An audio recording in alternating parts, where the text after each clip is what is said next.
کلثوم اور ان سے کم سن ہیں۔ یہ چھوٹے چھوٹے ننھے بچے اپنے ہاتھوں کو اٹھا کر ماں کی دعا پہ الہی آمین کہنا چاہتے ہیں، مگر ایک ایسی دعا جناب زہرا نے کی جس میں بچوں کی چیخیں بلند ہو گئی۔ سنیں گے کیا دعا کی ہے؟ بچے ہاتھ اٹھائے ہوئے ہیں کہ ماں دعا کرے گی تو ہم الہی آمین کہیں گے۔ تو جناب زہرا نے دعا فرمائی، اللہم عجل وفاتی، یا اللہ میری موت کو جلدی بھیج دے، یا اللہ مجھے جلدی دنیا سے اٹھا لے۔ اب بچوں کے رونے کی آوازیں بلند ہوئی، اماں یہ کیسی دعا ہے؟ یہ کیفیت ہے جناب زہرا کی۔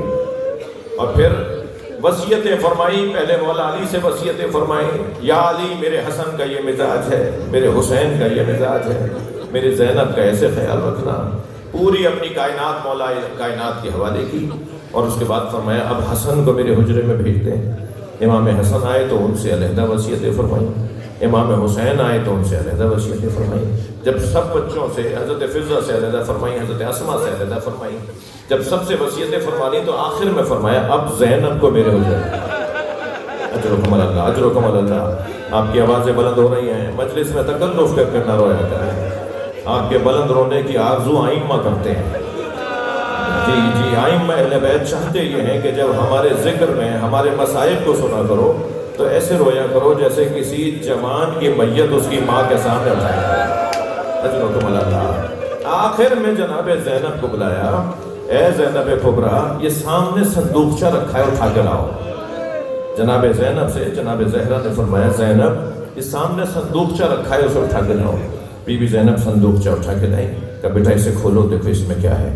تو اس میں پنجتن کے کفن رکھے ہوئے تھے، جو نبی کی رحلت کے موقع پہ جبریل امین جنت سے پنجتن کے 5 کفن لے کر آئے تھے۔ 5 کفن بھی جنت سے پنجتن کے آئے، 5 حنوط بھی جبریل لے کر آئے جنت سے، اور نبی کے حوالے کیے۔ نبی نے مولا علی کے حوالے کیے، مولا علی نے جناب زہرا کے حوالے کیے۔ فرمایا بیٹا ایک ایک کفن دکھاتی رہو تو میں تمہیں بتاؤں۔ ایک کفن تمہارے بابا نے میرے بابا کو دے دیا، اب یہ کفن اور پنجتن کے اور افراد کے کفن ہیں، مگر ہر ایک کا علیحدہ کفن ہے، مجھے دکھاؤ تو میں تمہیں بتاؤں۔ جناب زینب نے کفن دکھایا، فرمایا بیٹا انہی دنوں میں تمہارے بابا گھر میں آئیں گے اور تم سے کہیں گے اماں زہرا کا کفن لا دو، تو یہ کفن میرا ہے جو جنت سے آیا ہے، یہ اپنے بابا کو دے دینا۔ دوسرا کفن دیکھ کے فرمایا کچھ مدت کے بعد تمہارا بھائی حسن آئے گا اور تم سے کہے گا بابا علی کا کفن لے آؤ، تو یہ تمہارے بابا علی کا کفن ہے جو جنت سے آیا ہے۔ پھر ایک اور کفن دیکھ کر فرمایا اس کی کچھ مدت کے بعد تمہارا بھائی حسین گھر میں آئے گا اور تم سے کہے گا بھائی حسن کا کفن لے آؤ، تو یہ حسن کا کفن ہے، یہ اپنے بھائی کو دے دینا۔ اب آخری کفن رہ گیا، جناب زہرا نے گریہ فرمایا اور روتے ہوئے فرمایا یہ بھی حسن کا کفن ہے، روتے ہوئے فرمایا یہ بھی حسن کا کفن ہے۔ تو کم سن تھی نا جناب زینب، تو بے ساختہ فرمایا اماں بھائی حسین کا کون سا ہے؟ تو جناب زہرا کی آواز آئی حسین کا کفن جنت سے نہیں آیا، میرا بچہ کربلا میں بغیر کفن کے دفنا ہے، یہ کفن میرے حسین کے لیے نہیں ہے۔ لا لعنت اللہ علی القوم الظالمین فسیعلم الذین ظلموا انقلب ينقلبون۔ یا اللہ ان آوازوں پر رحمت نازل فرما، رونے والوں کی توفیقات میں اضافہ فرما۔ مرحومین مغفورین شیخ محمد طفیل اہلیہ، محمد تقی جاوہ، امجد علی، شیخ شوکت علی، سمینہ امجد، ڈاکٹر افضل علی، آپ سب کے مرحومین، یا اللہ ان سب کے مرحومین کی، ان مرحومین کی مغفرت فرما، امام زمانہ کے ظہور میں تاجیل فرما۔ سورہ فاتحہ کے التماس۔